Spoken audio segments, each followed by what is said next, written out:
राधा वल्लभ श्री हरिवंश। दोस्तों, जब एक साधक ने श्री प्रेमानंद जी महाराज से पूछा कि दिवाली आ रही है तो हमें क्या करना चाहिए, क्या नहीं करना चाहिए और दिवाली मनाने का स्वरूप कैसा होना चाहिए, श्री प्रेमानंद जी महाराज ने इस प्रश्न का इतना सटीक आंसर दिया कि अगर आप सुनेंगे तो आपका त्योहार के प्रति नज़रिया बदल जाएगा।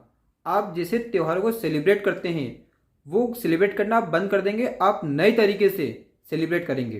कृपया वीडियो का अंत तक बने रहिए ताकि आपको उनका आंसर पता चल सके।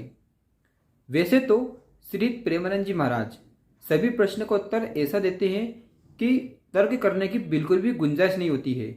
हमें एक ही बार में आत्मा प्रसन्न वाला आंसर मिल जाता है।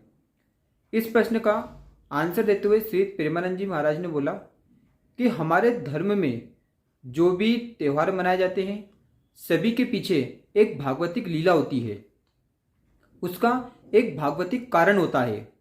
जैसे हम दिवाली मनाते हैं तो दिवाली पर हमारे प्रभु श्री राम अयोध्या वापस आए थे, उनका राज्याभिषेक हुआ तो अयोध्या के जितने भी अयोध्यावासी हैं उन सब ने दीपोत्सव मनाया था, दिए जलाए थे। वैसे दिए जलाने का एक साइंटिफिक रीज़न भी है। जैसे अमावस के दिन चंद्रमा नहीं निकलता है, काली रात बोलते हैं अमावस को, और उस दिन अंधेरा होता है। अगर जैसे साल में 12 अमावस होती है, 12 अमावस में सबसे ज़्यादा अंधेरा अगर किसी अमावस में होता है तो वो कार्तिक मास के अमावस में होता है, इसीलिए इस दिन दीपक जलाते हैं। अब आप देखिए कि हमारा सनातन धर्म कितना महान है। जिस समय विश्व में सबसे ज़्यादा अंधेरा होता है उस दिन हम दीपोत्सव मनाते हैं, उस दिन हम दीप प्रज्वलित करके पूरे विश्व को चमकाते हैं, पूरे विश्व में उजाला करते हैं। ऐसा है हमारा सनातन धर्म। प्रेमानंद जी महाराज ने बोला उस दिन कई सारे लोग ऐसे होते हैं जो जुआ खेलते हैं, दूध कीड़ा आदि करते हैं। वो भले साल भर नहीं खेलेंगे लेकिन उस दिन जरूर खेलते हैं। ये प्रचलन गांव में है, शहरों का हो सकता है शहरों में भी खेलते हो, पर उन्होंने बोला कि इस दिन हमें जुआ नहीं खेलना चाहिए। इस दिन आप जिस भी विग्रह की, जैसे अगर आप प्रिया प्रीतम को मानते हैं, राधे कृष्ण को मानते हैं तो उनकी आप उपासना कीजिए, उनकी आरती कीजिए और बैठ जाइए माला लेकर, क्योंकि ये जो दिन होते हैं वो सिद्धि प्राप्त करने के होते हैं। जो लोग सिद्धि प्राप्त करना चाहते हैं वो इस दिन रात भर जगते हैं और नाम जप करते हैं, मंत्र पढ़ते हैं और सिद्धि प्राप्त करते हैं।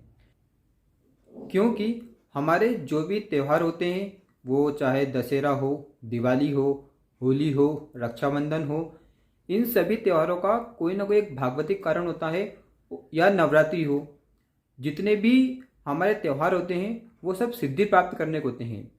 वो कोई नॉर्मल दिन नहीं होते, सामान्य दिन नहीं होते हैं। वो सभी शक्ति को प्रदान दिन होते हैं। उन दिनों में शक्ति की उपासना की जाती है, उन दिनों में सिद्धि प्राप्त करने के लिए उपासना की जाती है। लेकिन आज के टाइम पर हमने क्या करा है, हमारे त्यौहार मनाने का हमने स्वरूप ही चेंज कर दिया है। जैसे हम विजयदशमी के दिन रावण का पुतला जलाते हैं।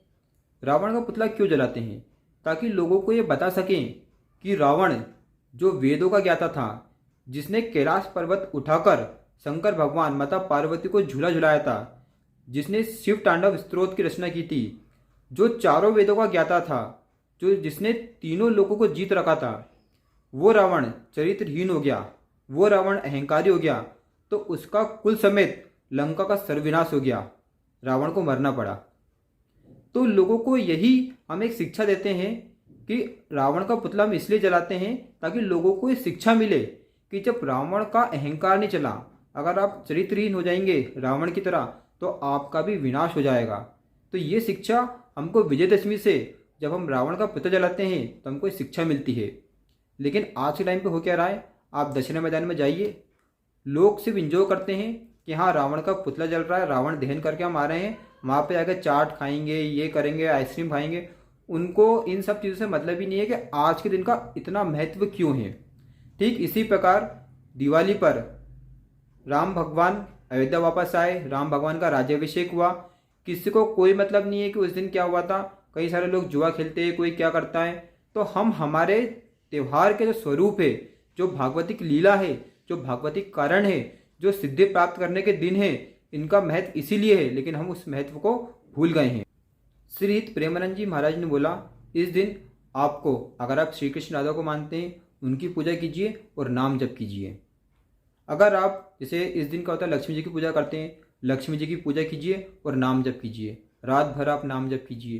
तो आपको करना क्या है, जैसे हम दिवाली में दीपक जलाते हैं, तो आपको करना क्या है कि आपको दीपक तो जलाना है लेकिन भक्ति का, बाती जलाना है लेकिन ज्ञान की। तब जाकर आप जो बाहर अंधकार दूर करने के लिए दीपक जला रहे हैं, तो बाहर का अंधकार तो दूर हो जाएगा, लेकिन आपके अंदर जो अंधकार है उसको आप कैसे दूर करोगे? ज्ञान के द्वारा, नाम जप के द्वारा। तो इस दिन आपको नाम जप करना है, ना कि ये गंदे व्यसन करना है। इस दिन आपको कोई भी ऐसा कार्य नहीं करना है जो शास्त्र विरुद्ध हो। शास्त्र सम्मत सारे कार्य करना है और नाम जप करना है। सिर्फ दिवाली ही नहीं, होली, रक्षाबंधन, विजयदशमी, नवरात्रि, हमें सबका महत्व पता होना चाहिए, क्योंकि सभी त्योहारों के पीछे एक भागवतिक लीला है जो कि हमें प्रेरणा देती है भागवतिक मार्ग में आगे बढ़ने के लिए। ये सभी लीलाएं हमारी सांसारिक नहीं, भागवतिक उन्नति करती हैं, और हम यहाँ पर आए हैं हमारी भागवतिक उन्नति करने के लिए, ना कि सांसारिक उन्नति करने के लिए। तो आप सबसे यही प्रार्थना है कि आप जितने भी हमारे त्यौहार हैं उन सबका महत्व समझें, ताकि हम हमारी संस्कृति को ना भूलें। लेकिन आज के टाइम पे हो क्या रहा है कि हमने हर एक त्यौहार को बना दिया है मनोरंजन। हम हर त्यौहार में मनोरंजन का साधन ढूंढते हैं। जैसे नवरात्रि में जो लोग मंदिर नहीं जाते वो गरबा खेलने जाते हैं, और गरबा में भी डांस करते हैं ऐसे गानों पर कि जो हम घर पर भी नहीं सुन सकते। तो आपसे यही प्रार्थना है कि अगर आप इस साल दिवाली मना रहे हैं, आप अगर दीप प्रज्वलित कर रहे हैं, तो आपके अंदर का अंधकार मिटाने वाला दीप प्रज्वलित कीजिए। बाहर का करने के लिए तो बहुत सारे लोग पड़े हैं। हमारा ये कर्तव्य बनता है कि हम हमारे अंदर के अंधकार को मिटाएं। अगर आपको ये वीडियो अच्छा लगा हो तो वीडियो को लाइक कीजिए, चैनल को सब्सक्राइब कीजिए। राधा वल्लभ श्री हरिवंश। राधे राधे।